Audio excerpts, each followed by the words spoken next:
नमस्कार, मैं आनंद आप लोगों का अपने चैनल द ज्ञान सिविल सर्विसेज पे स्वागत करता हूं। और आज के क्वेश्चन ऑफ द डे में हम एक ट्रिगोनोमेट्री से रिलेटेड हाइट एंड डिस्टेंस का क्वेश्चन आप लोगों के बीच लेकर आए हैं और इस टाइप के क्वेश्चंस आपके एग्जाम में बराबर पूछे जाते हैं। आज देखिए क्वेश्चन क्या कर रहा है कि भूमि पर किसी मीनार के पाद बिंदु से 18 सेंटीमीटर और 32 सेंटीमीटर की दूरी पर स्थित दो बिंदुओं से मीनार के शीर्ष का उन्नयन कोण पूरक है, तो मीनार की ऊंचाई क्या है। अब देखिए जैसे कि ये एक मीनार है, और दो बिंदु से, एक मान लेते हैं यहां से और एक यहां से। जो मीनार का कोण बनता है, मीनार का कोण वो एक दूसरे का पूरक होता है। पूरक का मतलब होता है जो दो कोण बन रहा है उसका सम 90 डिग्री होना चाहिए।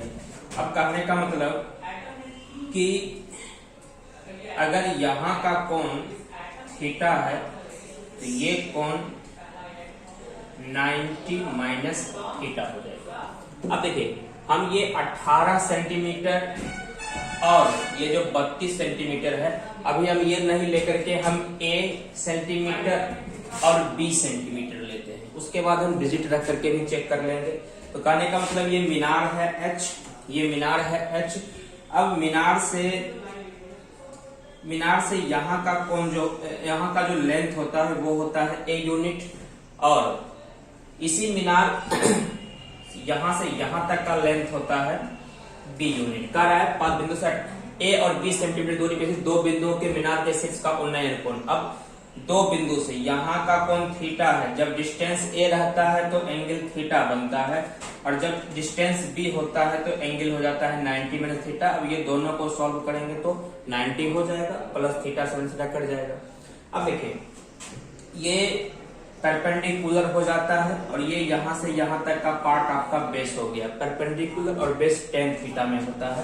तो अगर हम इस ट्रायंगल की बात करें, ये A B C और हम ले tan थीटा, तो tan थीटा आपका होता है लंब बट्टा में आधार, मतलब P बाई में B। तो यहां से लंब हो जाएगा आपका H और आधार हो जाएगा आपका A। ये हो गया आपका tan थीटा। अब हम A B, ये था ट्रायंगल ABC की बात, ABC की बात। अब हम ट्रायंगल AB, इसका नाम D रख लेते हैं, ABD की बात कर लेते हैं। ट्रायंगल ABD, ट्रायंगल ABD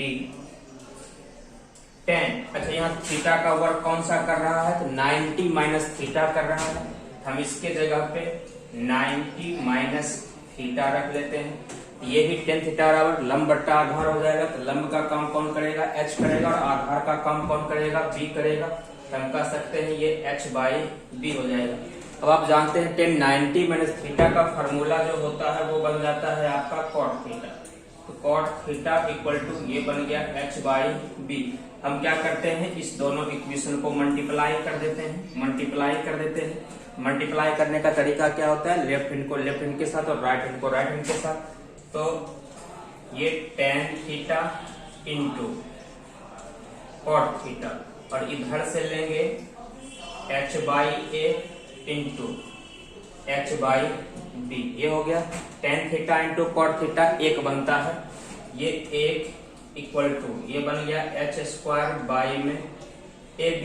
हम कह सकते हैं H square equal to AB निकल गया, यहाँ पे लिख देते हैं। H इक्वल टू क्या निकल जाता है, अंडर रूट AB। देखिए ये आपका रूल बन गया, कि अगर एक किसी मीनार से अगर उसकी परछाई जो होती है दो बिंदुओं पे क्रमशः पूरक होती है, और एक का लेंथ A सेंटीमीटर और दूसरे का लेंथ B सेंटीमीटर रहता है, तो मीनार का ऊंचाई जो होता है under root A into B हो जाता है।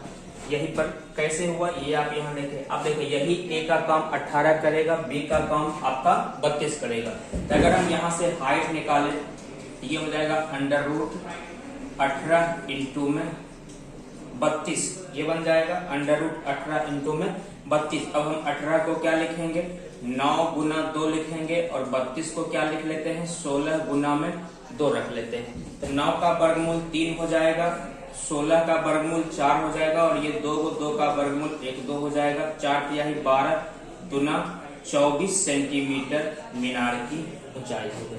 तो मीनार की ऊंचाई हो गई 24 सेंटीमीटर। उम्मीद है आप लोगों को समझ में आया होगा।